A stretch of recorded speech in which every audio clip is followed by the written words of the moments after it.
Tirupati deputy mayor ఎన్నిక తర్వాత కీలక పరిణామం చోటు చేసుకుంది. ఉద్రిక్త వాతావరణం తర్వాత జరిగిన ఎన్నికలలో టీడీపీ అభ్యర్థి మునికృష్ణ డిప్యూటీ మేయర్గా ఎన్నికయ్యారు.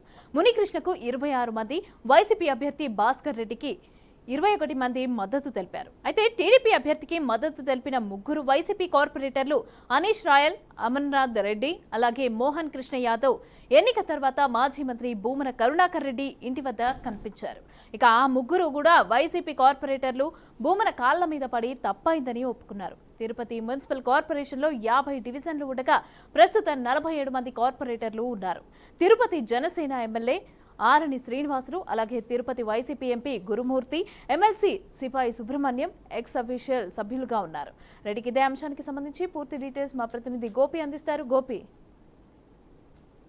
మమత మొత్తం మీద తిరుపతి మున్సిపల్ సంబంధించిన డిప్యూటీ మేయర్ కి సంబంధించిన ఎన్నికలు ఇవాళ జరిగాయి. అయితే ఎన్నో నాటకీయ పరిణామాలు అంటే నిన్నంతా కూడా అంటే పెద్ద ఎత్తున వివాదం చోటు చేసుకోవడం జరిగింది. కార్పొరేటర్లు వచ్చిన సందర్భంగా వస్తున్న ఒక బస్సు పైన కూటమి నేతలు దాడులు చేసి ఆ కార్పొరేటర్ నలుగురిని కిడ్నాప్ చేయడం జరిగింది. అయితే వాళ్ళని హైడ్రామా మధ్యన సాయంత్రానికి వాళ్ళ దగ్గరనే వాళ్ళు సెల్ఫీ వీడియోలు తీసుకొని వాళ్ళే వీడియోలు పెట్టడం జరిగింది. మాకు ఎక్కడ కూడా ఎవరిని కూడా కిడ్నాప్ చేయలేదు, మేమే అంటే అక్కడ జరుగుతున్న గొడవలు చూస్తే మేమే బయటకు వచ్చేసాం ఆ బస్సు నుంచి అంటూ కూడా చెప్పడం జరిగింది. అయితే ఇవాళ ఉదయం నుంచి కూడా అంటే నిన్న అంటే ప్రభుత్వ ఆదేశాల ప్రకారం, అదే విధంగానే హైకోర్టు ఇచ్చినటువంటి గైడ్ లైన్స్ ప్రకారం ఎన్నికల అధికారులు చాలా పకడ్బందీగా ఏర్పాట్లు చేయడం జరిగింది. తిరుపతి ఎస్పీ ఆదేశాల ప్రకారం తిరుపతి ఎస్పీ దగ్గరుండి ఏదైతే ఇవాళ కార్పొరేటర్లు వస్తున్నటువంటి అంటే వైసీపీ కార్పొరేటర్లు వస్తున్నటువంటి ఆ వాహనానికి ఎస్కార్ట్ గా మరో 2-3 వాహనాలని అంటే పోలీస్ వాహనాలను ఏర్పాటు చేయడం జరిగింది. దాని తర్వాత ఎన్నికల నిర్వహణ జరిగింది. అయితే నిన్న ఆల్రెడీ 4 కార్పొరేటర్లు వాళ్ళు కిడ్నాప్ అయ్యి దాని తర్వాత వాళ్ళు ఇవాళ పోలింగ్ సమయానికి మాత్రమే వాళ్ళు చేరుకోవడం జరిగింది. అయితే ఎట్టకేలకు కూడా అనుకున్న దాని ప్రకారమే తిరుపతి మేయర్ డిప్యూటీ మేయర్ కి సంబంధించి తెలుగుదేశం పార్టీ అభ్యర్థి ఆర్సీ మునికృష్ణ గెలుపొందడం జరిగింది.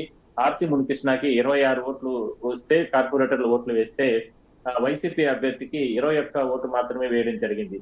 అందువల్ల మొత్తం కూడా అంటే తిరుపతి మున్సిపల్ అంటే కార్పొరేషన్ సంబంధించి డిప్యూటీ మేయర్ గా ఆయన ఏకగ్రీవంగా ఎన్నుకున్నారు.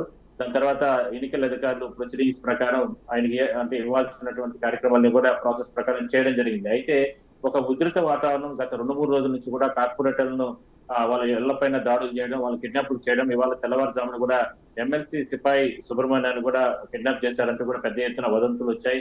దాని తర్వాత ఆయన కూడా ఒక సెల్ఫీ వీడియోను విడుదల చేయడం జరిగింది. ఇంత రచ్చ చేయాల్సిన అవసరం లేదనేది ప్రధానంగా వైసీపీ చెప్తుంది. అంటే ప్రజాస్వామ్యబద్ధంగా జరిగే ఎన్నికలకు సంబంధించి మీరు ఇంత దౌర్జన్యాలు లేదంటే దాడులు లేదంటే ఈ రకమైనటువంటి భయానకమైన పరిస్థితులు తిరుపతిలో తీసుకురావడం కరెక్ట్ కాదంటూ అభిప్రాయాన్ని కూడా భూమన కరుణాకర్ రెడ్డి చెప్పడం జరిగింది. ఇట్లా మొత్తం మీద ఎట్టకేలకు తిరుపతి కార్పొరేషన్ డిప్యూటీ మేయర్ గా మాత్రం తెలుగుదేశం పార్టీ అభ్యర్థిగా ఉన్నటువంటి మునికృష్ణ గెలుచుకున్నారు.